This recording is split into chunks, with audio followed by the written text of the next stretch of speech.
Expecting that this site will close soon because we need to start, of course, from the beginning of the presentation. Okay, ich heiße Karlo Reinholz und ich hoffe, interessieren Sie. Okay, my German is not good, so I will talk to English all of this presentation. My topic will be challenges of individual strength conditioning. It will be divided on 3 parts: development, injury prevention strategies, and return to sport considerations. I really hope it will come on the first slide. If not, I will close and start again the presentation. Okay, here we go. The presentation today, I'm going to talk about a little bit just about club achievements, about senior team, about the academy.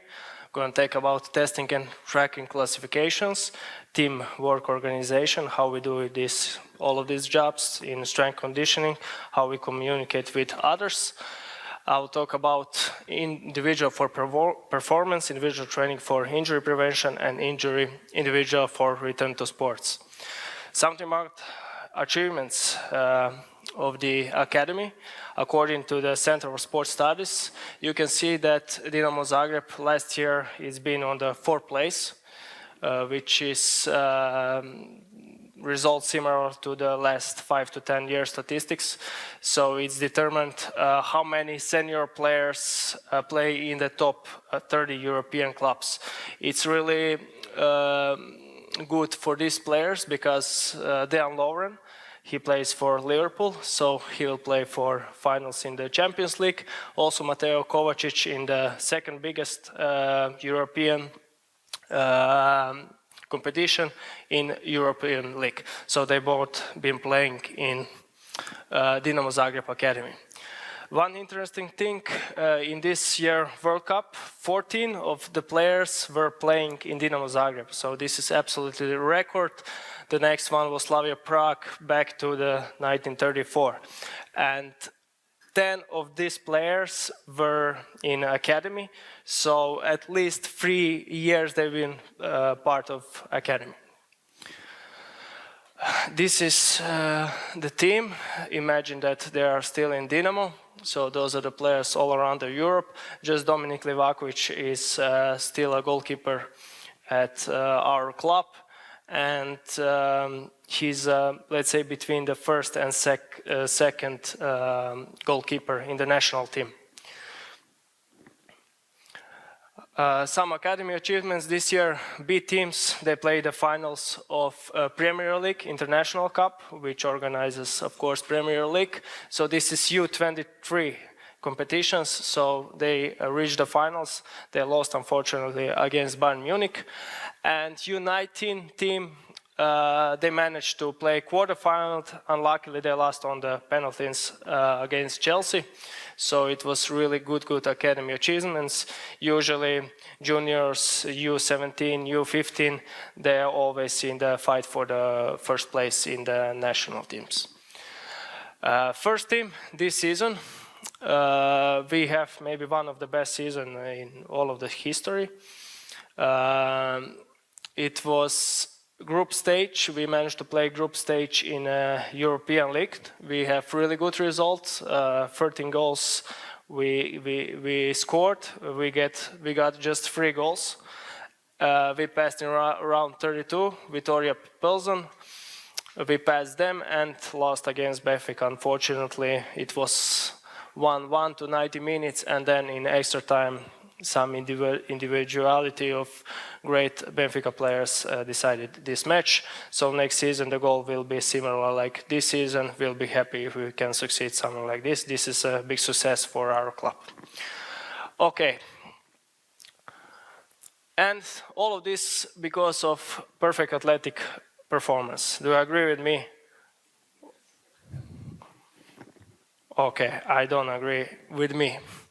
This is teamwork between the players, so management between the players and all of the people who help them. So coaches, their families, even their managers, everybody who surrounded him, and also a little bit of luck. So in the football, it's not the case that always the best wins, so sometimes you really need to have a little bit of luck.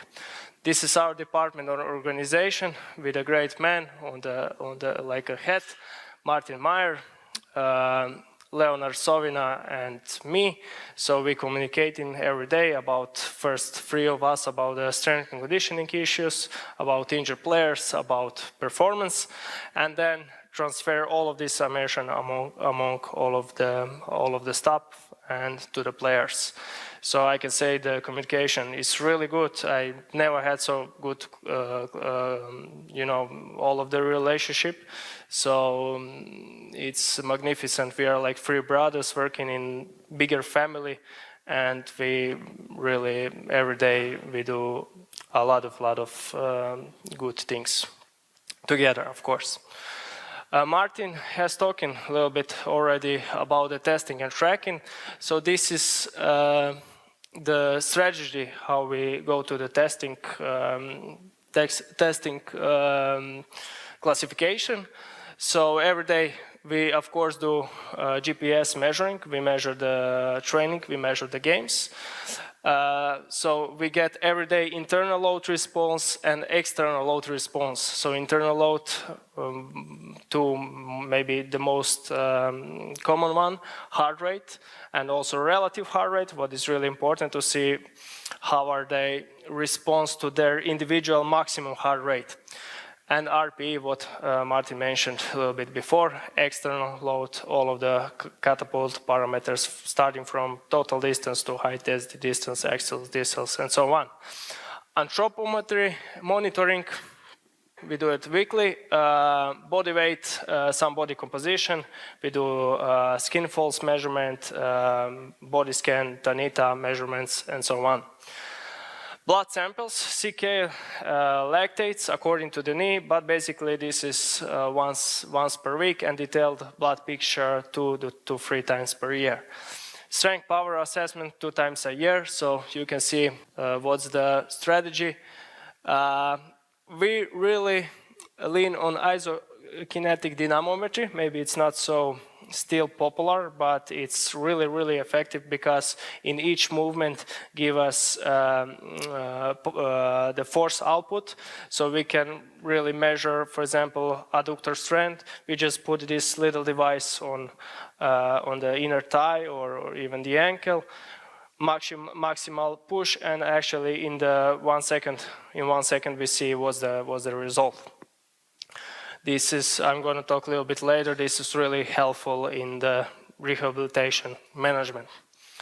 Muscle endurance tests, biomechanical test, jump test, video analysis of the gait and movement patterns, force velocity profiles in jumping in order to determine whether the players will develop the strength or the velocity, right?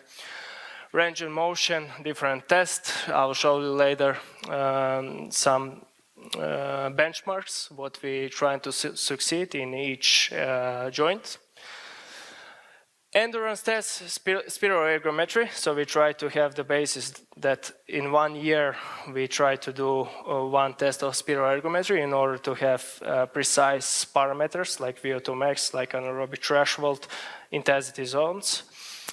And also 1 specific test, we concluded to provide 30-15 intermittent fitness test, specific test, which give us also prescription how to define the training load. Okay, so we can have the result in this test, and then we use it mostly in a rehab process when we return the player to the pitch. About loading strategy of running. And specific tests like sprint test and COD. Actually, we don't do sprint test normal with timing gates like it's usually done. We have all of this speeds, velocity measured by catapult, and when you have 200 trainings and 50 games, probably they reached their maximum velocity, and we take this maximum velocity into the consideration. Okay, performance development. When we talk about individual training, this is the strategy we concluded, three of us, how to start from designing a program for performance development. First of all, we need to do testing assessment. We use objective methods, so again, strength, power, balance, range of motion, flexibility, so on, subjective methods. So we speak to the player, we watch him on the game, we speak to the head coach, we speak to the doctors, okay? And we make some overview what is good to do for him to performance development, all right? Agreement between the player, between the staff, okay? We all of us have to think the same way, and at that point we can improve together. Performance progress after that. So before training, not so much before training, because I will explain you later, we do some small group trainings before. So performance development is mostly done after the training with the players. On the days it can be, all right? We can't increase explosiveness after hard endurance training, as you all know. After some time, retest of some tests, okay? So power, jumping ability, whatever we do for performance progress. Okay, some examples. What we do in strength and power development. So those are the examples, all of them after the training.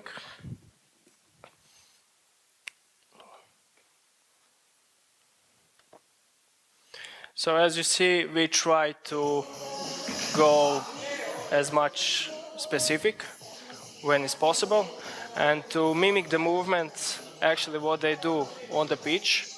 So trying to engage all of the muscles, trying to go in the triple extension, so ankle, knee and hip joint, to implement it in good coordination, to follow with work with extremities, and also doing it maximum speed. Okay, this is a work with goalkeeper. So that was just strength training of him, because we decided not to load his arm, because sometimes, you know, goalkeepers, when they receive the goal and then they smash the bar as much as they can, so he has some problems, and then we make some microcycle of explosiveness development. So we used French contrast method, starting from really high load, then transformation in easy load, but high intensity of jumping, right? After that, third exercise will be a little bit easier load, so in that case will be 30 kilos also with jumping. And last exercise is jumping but with positive load, all right? So jumping with helping of the mini band, you'll see it, of the normal band, you'll see it a little bit later. Okay, again music, this is in Turkey in camp, in preparation period. But that was before training.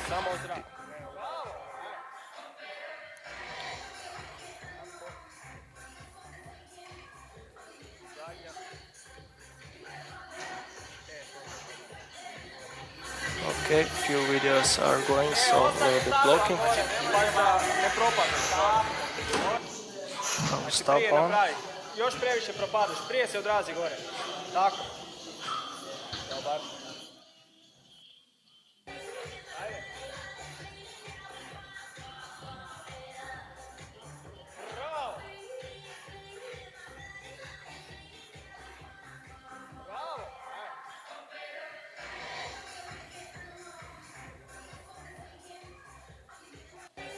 Ajde. Bravo. So those are complex movements in order in the same time to work on stability, to work on balance, of course dynamic balance, to work on maximal velocity, to also work with a little bit of load, just to make more tension on the joints in order to make it harder for joint stability. All right, let's go in the next point, injury prevention. So when we talk about injury prevention, we also made some strategy how to design the program for injury risk factors. So first of all, we need to see what are the factors of most common injuries. We know most common injuries in football is definitely hamstring injury, is definitely adductor injury, and a lot of accumulation injuries like patellar tendon injury, like Achilles tendon injury. So I will give recommendations and what we usually do for such cases. So we need to see intrinsic, everything what is related with the player, like age, like his injury history, all his performance variables, so all of its individuality, and extrinsic factors.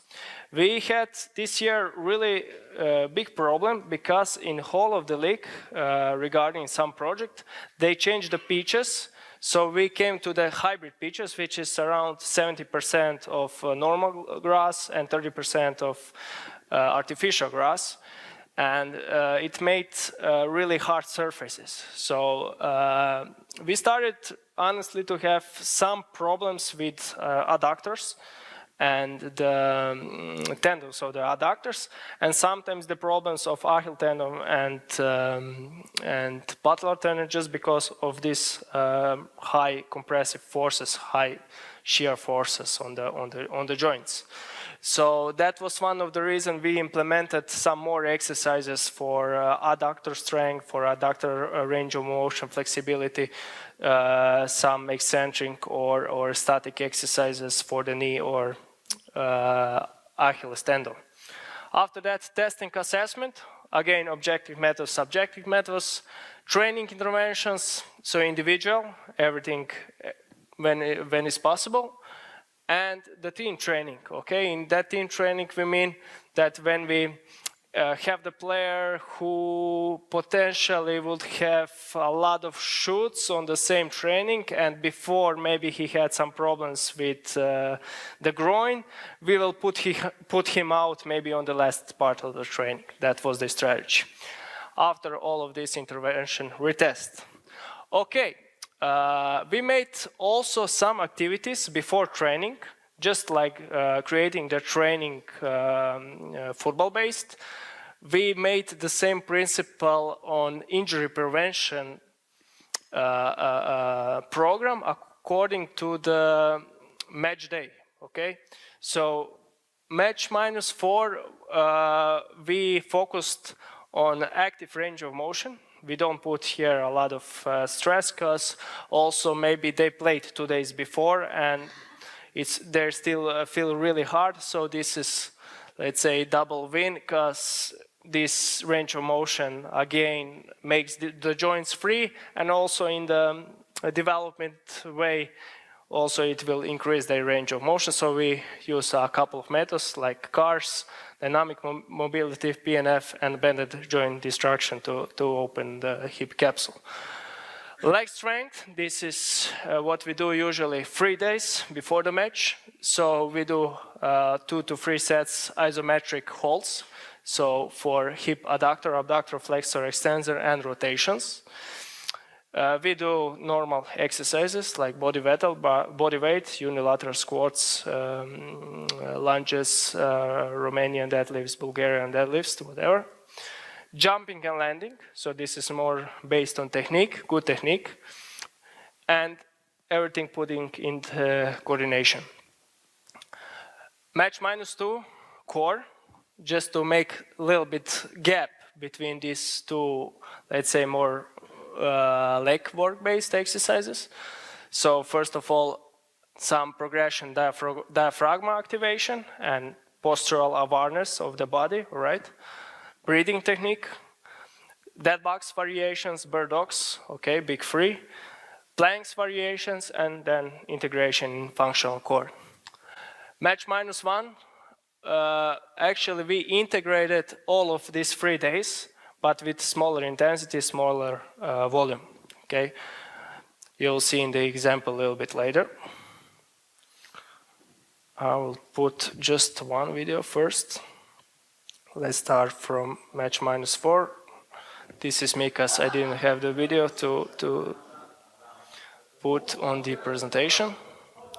So some control dynamic movement to open the hip, and also in these exercises to engage a little bit surrounding muscle around the hip. So it's also a little bit muscle development exercise. Match day -2, so diaphragm activation, first exercise, second exercise, bird dog, also core exercises,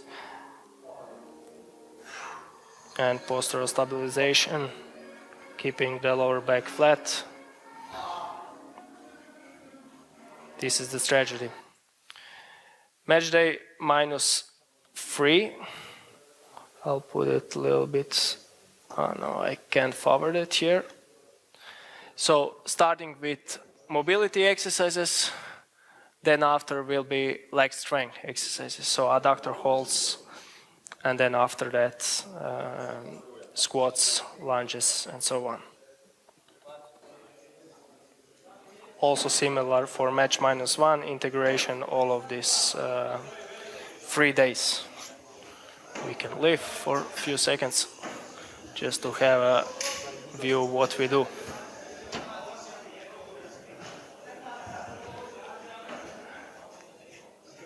It's not a rule for all of the players, but let's say that, as you can see, this is before training, 30 minutes before training, outside training, what Martin told, training before the training.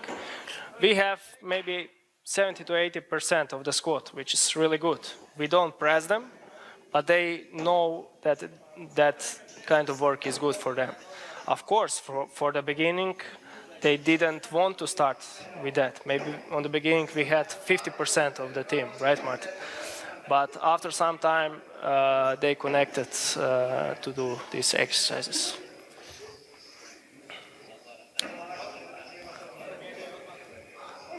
Now you can see in the match -3, working in pairs, one working abductor hold, another one adductor. Next one, progression will be side plank on one leg, engaging the adductor muscle.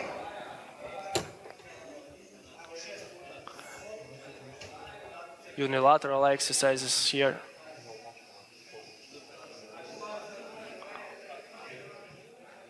This is firstly exercise for hip flexor muscles, but when you work on one leg, stability, another leg, engagement of the glute muscles, gluteus medius, so on.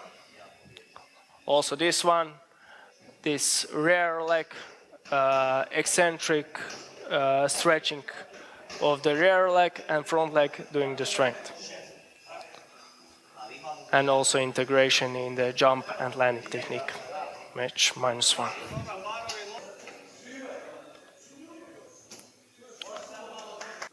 Okay.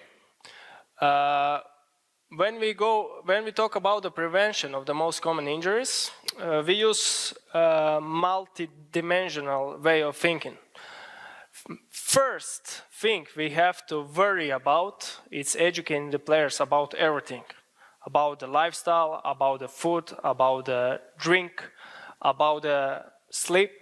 If you don't have this, this can be counterproductive or really with no any implication on injury prevention. So actually the biggest impact, and there is not a lot of research in that area which will say that this is more important than this. But when you ask the players, when you ask the even research guys, when you ask the trainers, they will say this is the most important. And this, everything else, is just a little what we can help to them. So one of them is daily load monitoring.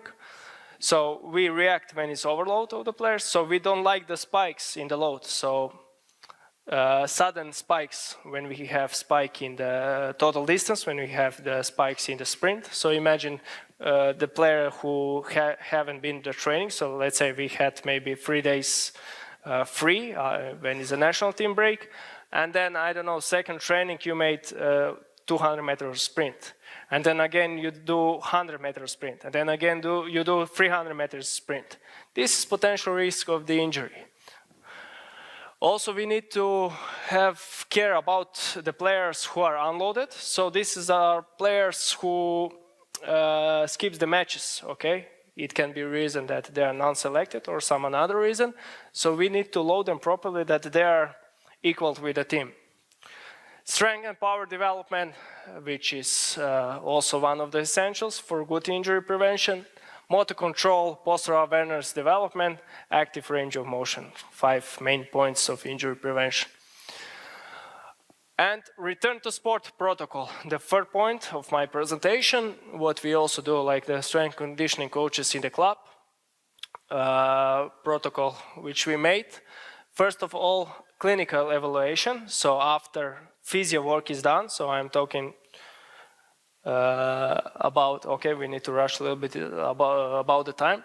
So when we talk about phase 2, phase 3, phase 4, we need to, before having them in our hands, we need to have control, MRI, or some another ultrasound or some other method, range of motion, provocative test, and to see is there any pain or swelling. After that, performance evaluation, if it's possible, all of the tests what we can do. So proprioception, balance, posture, strength, power, muscle endurance. Then it continues with exercise-based rehab, prescribed exercises, isometric, concentric, eccentric, concentric, and range of motion, motor control, movement progression.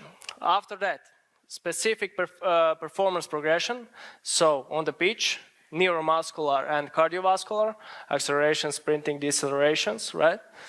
And cardiovascular, aerobic, anaerobic. This is also really important part because as long the player is out of the pitch is the biggest re-injury coincidence. So we need to take care about also cardiovascular, what is really good protection, protective nature of good cardiovascular capacity.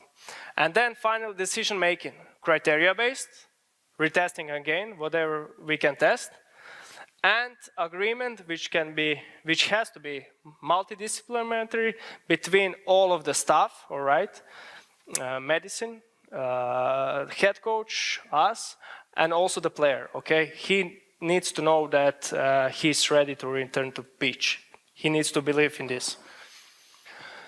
Exercise descriptors. One really important note, knowing the exercises about some of the injury is not enough. So we need to manage all of these variables. So we need to how to put the load properly, how many sets, reps during the day, right? How many reps between the sets, number of exercises, so how many also sessions per day, per week, muscle of failure, range of motion, how many time under the tension, what angle of the tension, also really important, contraction time, level of pain, and all of these factors are really, really important. Okay, this is the table for range of motion we use as a benchmark. So all of the joints are important for the leg injuries, hip, knee, ankle. So we try to follow these benchmarks. I will put presentation to organizers so you can use these references. Some really good two researchers which say how much specific work is important. So in this first report, we see the sprinting exercise on all of the hamstrings muscles and all of other exercises like unilateral deadlift, like squat, like Nordic hamstrings exercises. And there is no exercise which mimic sprints intensity of the exercise.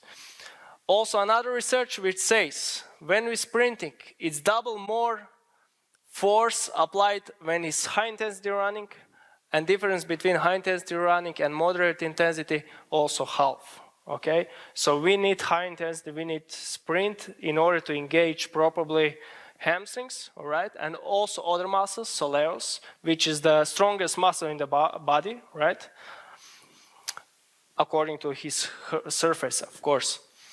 Glutes, iliopsoas, everything goes double as we increase the speed in the next bend. Load management, also really important. This is one good research which says how to properly load it. So it was really popular to load it on an eccentric way when we talk about the tendons. But actually, there is not a lot of quality research about that. So evidence is base. Evidence is poor, okay? And also when we start to work with the player, he has a strong pain in the knee, for example, and the first exercise we give him easy going down. It will make him pain. It's even hard to stand for him in this leg. So it's really logical is to start with isometric work. And then when it's possible, when the pain is less than 3 on the score level from 1 to 10, okay, we go to the next stage. So strength, eccentric, concentric, functional strength, speed development, plyometrics, and then finally return to play. Old school was, he is good, he doesn't have the pain, okay, return him in the pitch. And sometimes, honestly, it's a big fight between physios and medicine staff and us, but we try to have the same conclusion on the end. This is my example of Achilles tendon rehab progression for one of the player. We had 3 blocks of the strength exercises during every day, starting with isometrics. And then, for example, eccentric, concentric loading, 3 seconds isometric, 3 seconds eccentric, 3 seconds concentric, all right? 1 minute, really high load. Because the tendon likes the load. Also the muscles like the loads because it's for the cellular repair, all right? When we stay, we do more harm when effect, okay?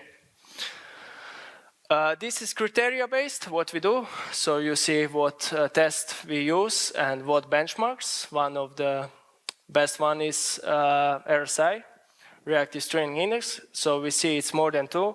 So it's pretty close to return to the pitch, all right? Squat jump, counter movement jump, height of stiff jumps, the time, and finally the score.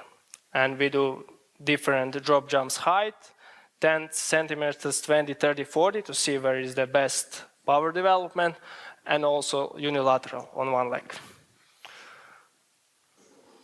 Okay, one fast overview,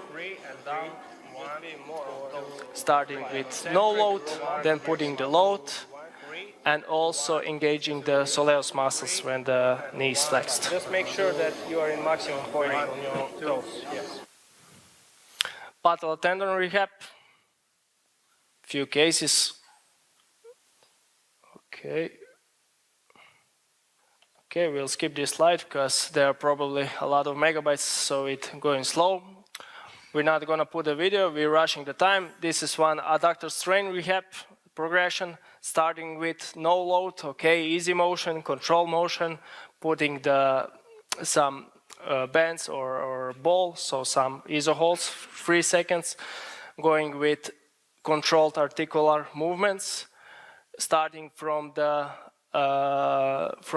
less distance, okay, increasing the distance, and then finally eccentrics and the functional exercises for the adductor. All right, when we talk about hamstring strain rehab, we also need to work on a holistic way in order not to engage just the hamstrings And maybe in the first phase, our first phase, it's not a smart idea to engage the hamstrings, because still you can imagine that they have some scratch inside, and if you engage it, the first moment you can make even more harm. So the smart strategy is doing around muscles, so also holistic approach in order to activate all of the surrounding muscles that we can improve functionality. Here we go. This is one algorithm we use. It's from Manny Guccia and his co-workers. So we do all of the muscles which are around and which helps in the hamstrings function. So hamstrings, for example, has a two function. It's the flexion of the knee, is the extension of the hip. So we support all of these muscles. So glutes, lumbopelvic control, as you're gonna see here, the calves, ankle stabilization, plyometrics, and on the end, running technique.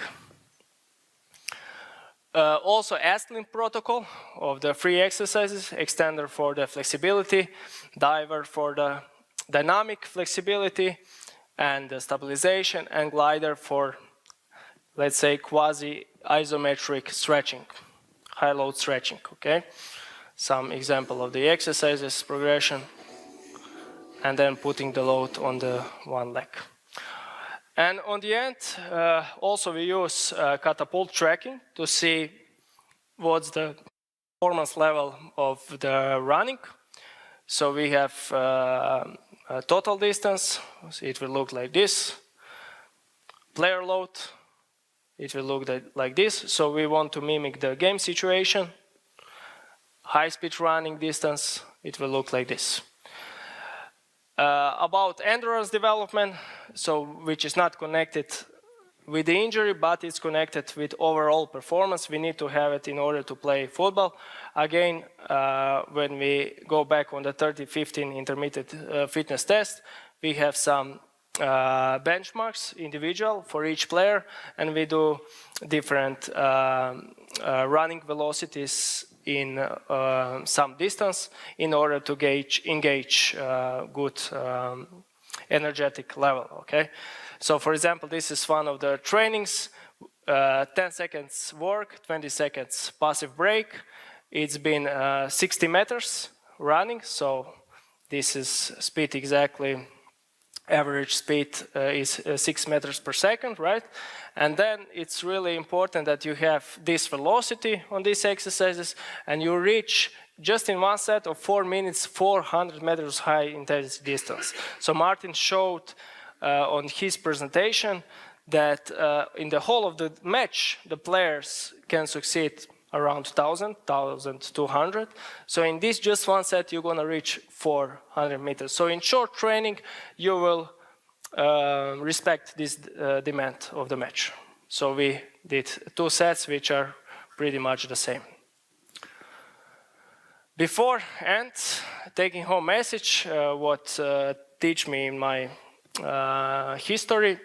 So really important to have constant learning. So for all of the, as I see some young students, some ambitional conditioning coaches, constant learning every day, so no stop. Understand the players and associates, so teamwork. So if are the players not satisfied in the first moment with the exercise, we try to push them, but if it doesn't go, we have to listen to them and to respect them and maybe to change something, okay? Maybe we are wrong. Also communicate a lot with associates, so based on teamwork. One stuff which is really important, maybe I did it before when I started, it's to change methods. Okay, now you saw this presentation and you're gonna put this, okay, tomorrow in your program. First, reconsider about everything and then to see if it doesn't make a sense for your team, for your situation, and then try to implement in your work. And really important, believing what you do, believing in your co-workers and believing in your players. Okay, that was it. I'm open for any questions. Sorry for some troubles with the presentation. I hope it was interesting and hope also we see you in some another case. Thank you.